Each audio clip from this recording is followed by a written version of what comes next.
I don't know where any of my graduation photos are. No, Beck knows exactly where it is, and she could. She's like, I'm on it.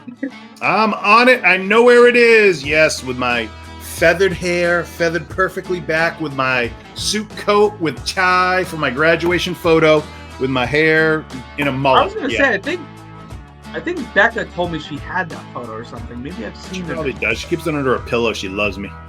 Can't stop staring at me. I love you, babe.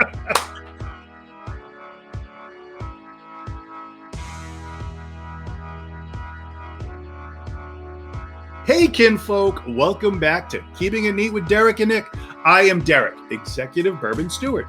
I'm Nick, Certified Bartender. Well, we got that part out of the way. It's been a while. You know, we're trying to do this. And so we're here on our last part of our Sadie-inspired blind flight. We don't know what's inside the can. We don't know what's in our glass because we got sample bottles. And this We got the D! We've got the D. Again, oh man, these last two ones are tough.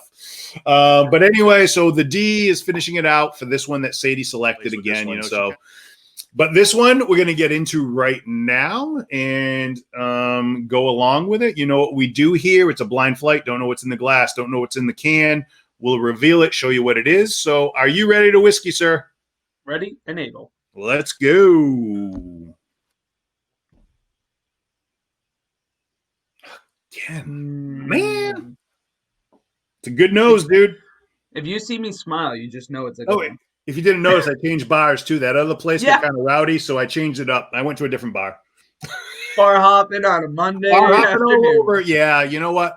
Another sweet note, very sweet. It's sweet. I'm getting like a toffee and nuttiness. Ooh, I was gonna sway. I'm gonna say, whoa. Yeah, swaying. Woo. Day drinking, people. I'm getting dude, I just literally got like a grassy kind of note to it. Like maybe like the hay got a grass, like fresh mown field kind of just lightly going on in there somewhere. Okay. I'm getting a dark fruit again. Yep, there's fruit, a sweet note, baking spice, a light oak I'm getting a little tobacco in there. Oh, I almost took a sip. I almost got ahead of my game. I almost literally went in. So I'm going to go in right now, and I'm letting you know I'm going in for a sip. Ooh, very light, very fruity. It's sweet, fruit, spicy in there too. It's got like a spice note in there somewhere in the back. Pepper. A little pepper, a little cinnamon, baking spice, definitely going on in there. Getting like a menage of different things. Mm-hmm. I'm getting a little I don't know if it's that allspice. Again, yeah, the allspice wood. Getting a woody note in there. And one of our last lives, someone asked, "Does oak have a flavor?" Yes, oak has a flavor. Flavor in a nose to it. That last sip I just had, it had like a weird kind of note on the end, a leathery kind of a note in there. Very peppery on the back. It's got a nice little. It's not really bad though. I mean, I'm getting a little bit. It's not a full like strong Kentucky hug, but it's nice. It's a nice finish. I'm gonna add water. Okay. H2O, H2O time, folks. I'm finding that the spices going on in it is so forth-putting that it's actually taking away from the sweetness. It's a nice blend though. It is good. I do like it. Let's see what the water does to it. It's something right beneath, like if you were to go barrel spices and then there's a sweetness and it's this part right here. There's something in there I can't get. Dude, there definitely is something there and I can't pick it out and I don't know what it is, and hopefully the notes will have it. It could just be like a fermented fruit, like you said. Okay. Well, here's the whole thing. If you're saying a fermented fruit, it could be a barreling. So it could be a finish of some sort, maybe that's done with it. Or it could be actually just herbal mint. Herbal mint. Herbal like mint mint. What you're going with, okay. I'm on the nose, it's like that oaky barrel. I'm getting that with an earthiness to it. Yeah. Now the palate is like, is that oak, the sweetness. There's a sweet note, All the spice, spiciness peppery. in there, a little pepper in the background. Some of the sugary notes in there. Ooh, you're right. All right. Let's hit our guesses. All right. Do our 4 quadrants. All right. So that was actually quick. Wow. I'm impressed. All right. Well, you go first this time because I went last. I think it's a rye. Ooh, really? Yeah, the spiciness. And I'm trying to also catch on to Sadie's theme. And rye is the only thing we haven't really touched upon yet, so I have a feeling. Whereas the first bourbon was out of Kentucky, the other bourbon we did was I don't even remember, an American one or something. So I don't know. I'm considering rye would show a trend. She kind of tried to hit everything. Maybe. Plus, when we get stuck and there's some spice in there and some what's happening, I always resort to this as the what if. 2.5 out of 5. I'm not in love with it. I don't hate it. I just don't. I wrote down a 3, and then I was like, I don't know. H2 show? H2 show. Show. All right. Show. So you went with 40%? Yeah. I went with a bourbon. I gave it a 3.5. I like it. I really do. It's intriguing. It's got me going in a way. When you said rye, I was like, but I wasn't getting the usual stuff I get on the nose for a rye, which kind of threw me maybe a little bit. I went with 43% alcohol. H2, no. I don't think it really helped it or hurt it in any way, shape, or form, but I wouldn't drink it with any water in it. I like it in its natural form. But yeah, let's get those grassy tones in there, and maybe you might be right with the rye on that one, sir. But we'll see when we open up the can. It's definitely going to. Yeah, it definitely. You know what it smells like? It smells like. Sorry to interrupt. It smells like it almost smells like air got to it, like you said, with the earthiness. Like it smells like they had what isn't there? I think we did this on a Nip and Knowledge a while back. Remember the barreling that it goes from one barrel down to the other barrel? The Solera style. Yeah, I almost wonder if that might have something to do with it. It could. I don't know, dude. It's got like that earthiness to it, and you said rye. I'll be interested to see, but let's open the can and see what we got. All right. Oh, all right. Tricked us both up, sir. We got Clyde May. Oh, okay. Alabama style whiskey, sir. So right. that's a little different.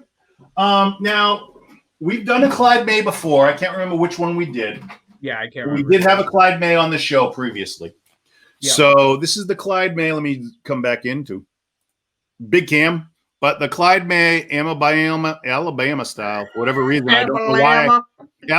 Whatever reason I had to say it like that for some reason. Hey, go put that on the shelf behind you. You're not allowed to touch the bottle at a bar. All right, so let's put that down. Let's open up our notes and get into it. Okay. Didn't have notes on this one, so the Bourbon Babe had to whip them up. It's because she has the old picture on here of the one we actually did. So this is the Clyde May's Alabama style whiskey. It's an Alabama style whiskey. Now, mind you, I don't think there's actually a classification for an Alabama style whiskey. I think it's just their thing that they called it to make it theirs. It's 85 proof, so it's 42.5% alcohol. So we're both wrong on our guesses on alcohol on this one. I went 43, so I was actually a half a percentage above. It's aged minimum of 3 years. No known mash bill, so we got nothing on it for the mash bill. The distillery is the Conceka Ridge Distillery. The parent company is Clyde May. Distilled since 1946, the legal since 2001. Over 70 years of authenticity, dedication, integrity, and perseverance. That's what it takes to become the first official state spirit in the country. The official state spirit of Alabama. The appearance is a deep, glimmering bronze. The nose is distinct aromatics of rich caramel, dried orchard fruits, and green apple. Now, when they do theirs, because we actually talked to, when we picked up the first bottle, there was a guy that was there selling it, the sales manager kind of distribution dude. And he was saying that when they do their distillation process, at one point they throw in a bunch of apples into the process, and that's added to it. So when they're distilling it, it's just like halved apples. They throw them right in there. So that's part of it of when they're doing the distillation. The palate is a warm, medium-bodied spirit with an accent of black pepper, sir, and hints of anise and toasted oak, crowned by a smooth finish. There's a lush coating of the mouth as the flavor kicks into action. A whole mouth experience with bursts of caramel, butterscotch. I think did you say butterscotch or something toffee with this one? I think I had said a toffee nuttiness at first. Okay. Yeah. Light apple overtones, a rich butterscotch candy mixed with lavish caramelly candy without being overly sweet. It's a smooth experience, but does pack a bit of a punch. So not bad at all. So what did you give for a score for this one? 2.5 out of 5. What was that? 2.5. 2.5? Wow. That's the Nick I know. This one. Clyde Mays, don't kill me. This one I felt blended in with like a lot of other whiskeys of this style that we've had, with the black pepper and the spice and I almost wished that the sweet fruit note of the green apple was a little bit more pungent. I wish it was a little bit more forward, because I would be interested a difference between an apple and a green apple, because we've actually seen that pop up a lot. Yes. The apple is prevalent in a lot of things, when we try them. They've got like that orchard fruit all the time, but this one, the Clyde May, that's their claim, is honestly a lot of times it's the apple note to it, because they put the apple in there specifically when they're doing their distilling process during the fermentation and whatnot. So the apple is in there. It's good. I like it. I'll stick with my 3.5. I did like it because it intrigued me. It had something going on. It was different, number one, which I like. It wasn't the usual suspect, so to say, as we do these with the whiskeys. They kind of get, when you get into bourbons and whatnot, and I guessed bourbon, I was wrong because it was an Alabama style whiskey. But they do it in the same heart, should you say, or the same style that you would normally do with bourbons and whatnot. All whiskeys are pretty much, their fermentation and distilling. But yeah. I liked it. It was good. I liked it. It intrigued me. It had something going on more than the ordinary in there. It's a good one. It's something, I wouldn't, shy away from, and I think it's decent. Yeah. All right. Well, I think that's about it for us for this one, folks. So we're going to take you out on that. Again, comment, like, share, tell everybody about us, let everyone know. But thank you so much for watching us. As always, keep watching us. We've got lives coming up all the time. We've got different stuff going on. So, join our Facebook group that we have, Keeping It Neat, on Facebook. Just type in Keeping It Neat. Go to there, and we do a lot of lives off of that too. So here's hoping that everyone finds a little bit of luxury.